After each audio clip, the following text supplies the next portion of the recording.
இந்த அருமையான நிகழ்ச்சியில் இவ்வளவு நேரம் விருதுகளை வழங்கி சாதனை வழங்கக்கூடிய நமது சமூக மற்றும் மகளிர் உரிமைத்துறை அமைச்சர் அன்பானவர், பாசமானவர், எதையும் நேர்பட கூறக்கூடிய அருமை அமைச்சர் அக்கா அவர்கள் கீதாஜி அவர்கள் இப்பொழுது பேசுவார்கள்.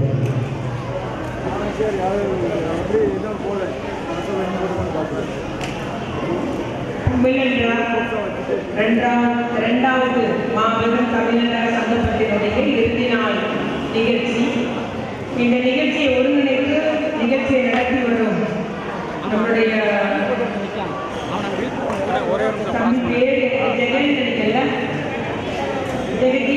ஜெகஜீவன் அவர்கள், அதுபோல நம்முடைய தொழிலாளர் திருமதி சரண்யா அவர்கள், இந்த மேடையை வீட்டிற்கக்கூடிய ஆனந்த் சேரநாச்சி அவர்கள், திரு ஜோதிமணி அவர்கள், திருமதி ஜோதிமணி அவர்கள், அதுபோல ஆல் இண்டியா ரேடியோவிலிருந்து ஓய்வு பெற்றுள்ள ஆடை சந்திரபோஸ் அவர்கள், சந்திரபுஷ்பம் அவர்கள்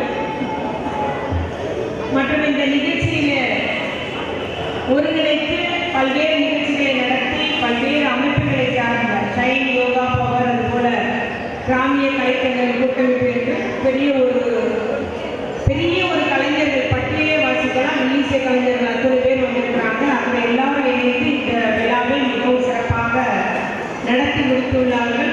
தமிழக அமைப்பை பொறுத்தவரைக்கும் நம்முடைய ஜெகஜீவன் அவர்கள் இதில் அதிக சிறப்பை எடுத்து வருகிறார்கள். எங்கும் எதிலும் தமிழ் என்பது போல எங்கும் எதிலும் நம்முடைய கலைகள், நம்முடைய பாரம்பரியம் அப்படின்றது மிகவும் உறுதியாக இருக்கக்கூடியவர்.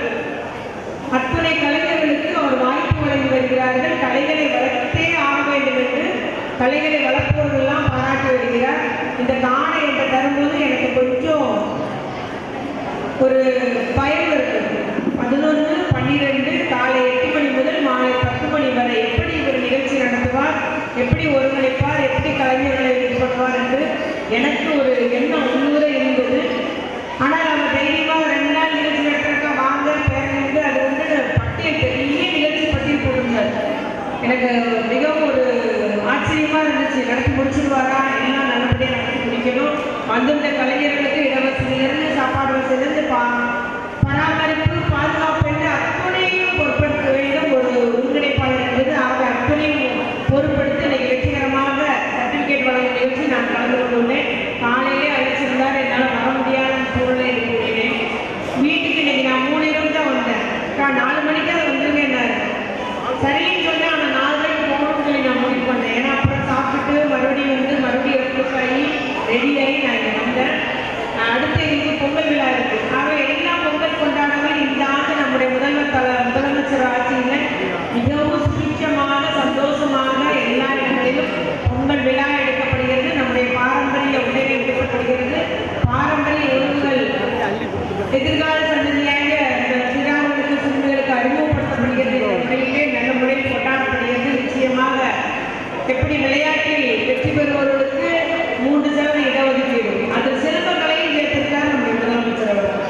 அதுபோல ஒவ்வொரு நாளும் இன்னைக்கு நாட்டுப்புற கலைஞருக்கு வாய்ப்பு வழங்கப்பட்டு வருகிறது. நாளையிலே கூட சென்னையிலே சங்கமம் நிகழ்ச்சி தொடங்கப்பட உள்ளது. இவ்வாறு கலைஞர்களுக்கும் நம்முடைய தமிழகம் வளர்ச்சி பெற வேண்டும், தமிழ் மக்கள் வாழ்வு பெற வேண்டும், தமிழ்நாட்டுடைய பாரம்பரிய கட்டிக்காக்கப்பட வேண்டும் என்று அதிக சிரத்தை எடுத்து கலைஞர் வழியிலே நம்முடைய முதலமைச்சர் அவர்கள் நல்லாட்சி புரிந்து வருகிறார்கள் என்பதை மட்டும் இங்கு நான் கூறிக்கொண்டு, இதையெல்லாம் முறியடிக்கும் வண்ணமாக தமிழ்நாடு என்று கூறவே